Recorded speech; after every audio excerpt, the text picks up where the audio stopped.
Volta com Boa Tarde Cidadão, na Band Natal, chegando em todo o Rio Grande do Norte. A gente ainda não está podendo colocar permanentemente o telefone, não é isso, produção? Vamos aguardar enquanto a Band conserta isso.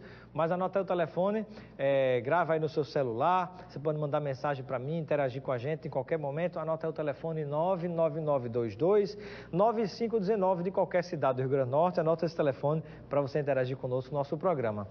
Professor Humberto Lucena, bem-vindo ao nosso Boa Tarde Cidadão. Boa tarde, Robson. Boa tarde aos nossos telespectadores. Prazer tê-lo conosco. E a pergunta que tem preocupado muita gente, né? O comportamento das pessoas nas redes e mídias sociais pode gerar a demissão daquele funcionário? Sem dúvida. Nós estamos cada vez conectados. Os nossos telespectadores, inclusive, nesse momento, podem estar nos vendo e ouvindo pelas redes sociais. Inclusive ali pelo Instagram ao vivo, né? Do @RobsonCidadão, né? Sem dúvida. E os tribunais trabalhistas têm recebido muitos reclames, inclusive de empregadores, em relação ao comportamento dos empregados. É bom que a gente saiba que, historicamente, o trabalhador ele é contratado pela sua habilidade técnica, mas, geralmente, ele é dispensado pela sua inaptidão comportamental. Ou seja, a forma como nós nos comportamos nas redes sociais, hoje em dia, que nós acabamos demonstrando e postando todo o nosso dia a dia, pode influenciar diretamente na relação trabalhista. Me parece porque seria diante do fato de que, apesar de todos nós termos as nossas vidas em particular, a depender inclusive do cargo que as pessoas ocupam em determinadas empresas públicas ou privadas, você, de certo modo, representa aquela instituição, né? Muitas vezes, inclusive, até algumas pessoas cometem determinadas coisas até com a farda da empresa ainda, né? Sim. Só a título de curiosidade, foi feito um estudo entre as melhores empresas para se trabalhar e se chegou à conclusão que 83% dessas boas empresas verificam as redes sociais dos candidatos ao emprego antes de contratá-lo. Então existe isso tanto antes de contratar como depois de contratado, o pessoal ainda faz um monitoramento. Sim, né? É possível fazer esse monitoramento. 1 em cada 3 recrutadores deixa de contratar em razão do comportamento e do tipo de postagem que os candidatos fazem nas redes sociais. Isso antes do contrato de trabalho. Durante a relação empregatícia, é bom que se saiba que nós estamos sendo vigiados e monitorados o tempo todo. Depois que se posta algo na internet, no Facebook, no Instagram, no Twitter, aquela informação, aquela foto, aquele comentário, aquela curtida, o compartilhamento, ele se torna público. E a partir daí nós temos vários casos na jurisprudência que a Justiça do Trabalho tem reconhecido, inclusive a justa causa de empregados que fizeram postagens que denegriram o empregador ou que falaram mal de colegas ou ainda que tiveram condutas preconceituosas, racistas, que nem têm a ver com a relação de trabalho, mas que não combinam com os valores e princípios daquela empresa. Para alguns cargos, sobretudo posições mais elevadas, nós chamamos isso de posições de empresas de tendência. Então, é importante que esse empregado, esse trabalhador saiba que ele está ali não apenas postando uma opinião pessoal, mas que pode ser atrelada a uma empresa, que é o empregador dele, que tem os clientes também convivendo e interagindo nas redes sociais. E quais seriam os outros, né, você citou alguns exemplos, outros que você pode colocar e compartilhar com o nosso telespectador, que também são indicativos de um comportamento não desejado por algumas das empresas que contratam? Pois bem, nós podemos citar alguns exemplos. O primeiro caso seria a chamada desídia. O que é o empregado desidioso? Aquele empregado relapso, um pouco preguiçoso, que deixa de fazer as suas atribuições, desempenhar o seu trabalho porque está no WhatsApp, está no Facebook e assim por diante. Esse é um primeiro caso. O empregador... Aí, de repente você vê que no horário, independente até do que a pessoa postou, vamos dizer que você observa que aquele funcionário fez uma sequência de postagens de fotografias, Instagram, Facebook, Twitter, seja lá no que for, durante o expediente horário de trabalho, né? Ou seja, aquilo ali, independente do que ele postou, já é uma prova de que, ao invés de estar trabalhando, ele estava em rede de mídia social, né? Isso, e é bom lembrar que o empregado, ele é contratado para estar à disposição do empregador. Se durante o período que ele está à disposição do empregador, ele não está prestando serviço, mas está nas redes sociais, é possível a aplicação de justa causa. Um outro caso seria, por exemplo, a utilização de pornografia em WhatsApp, em Facebook, utilizando um número corporativo, até mesmo dentro do grupo da empresa. Isso é possível, aplicação de penalidades. Uma outra situação, divulgação de segredo empresarial nas redes sociais. Algumas empresas têm todo um trabalho para preservar suas estratégias de mercado.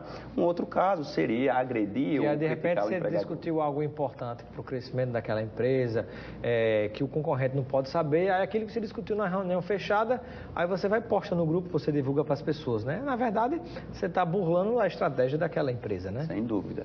Então é importante que os empregados fiquem atentos a essas situações, porque isso pode repercutir diretamente na sua manutenção do vínculo trabalhista.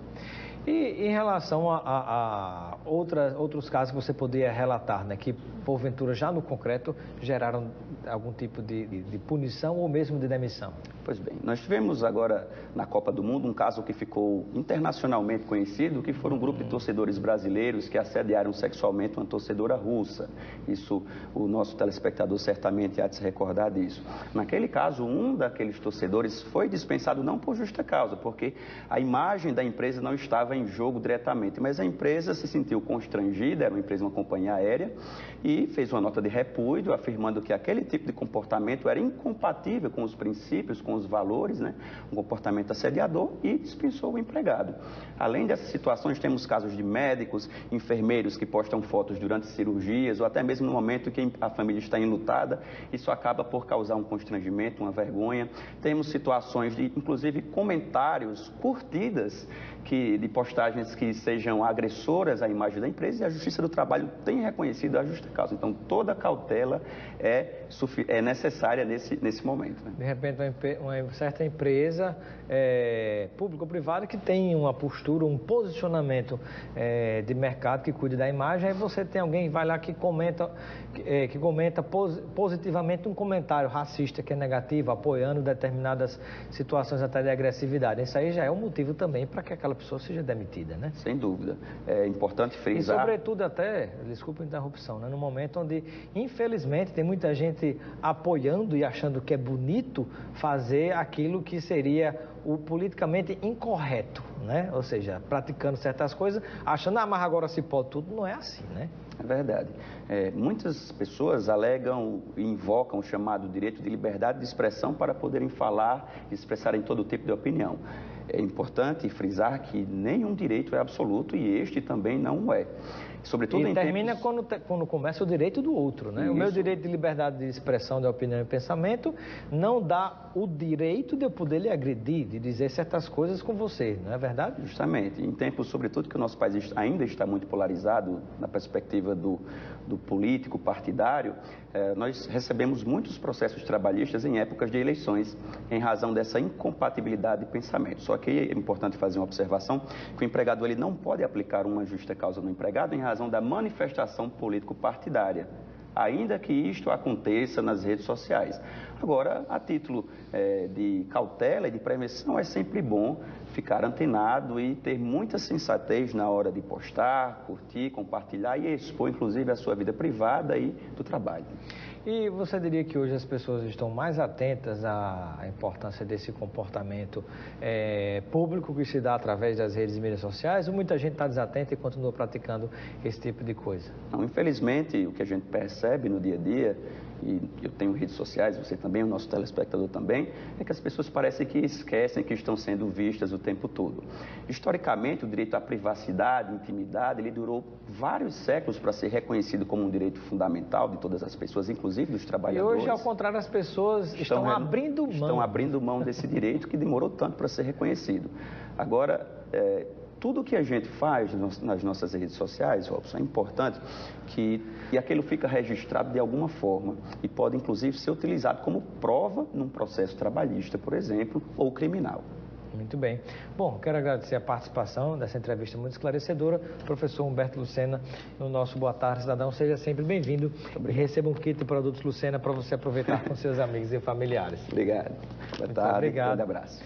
E daqui a pouquinho, depois do intervalo, voltaremos conversando com o Rodrigo Oliveira, psicólogo e conselheiro do Conselho Regional de Psicologia, falando conosco sobre o Janeiro Branco, mês de atenção à saúde mental. Isso é importante só para alguém que apresenta algum tipo de problema ou existe prevenção e cuidados em relação à saúde mental de cada um de nós? Daqui a pouquinho, depois do nosso intervalo.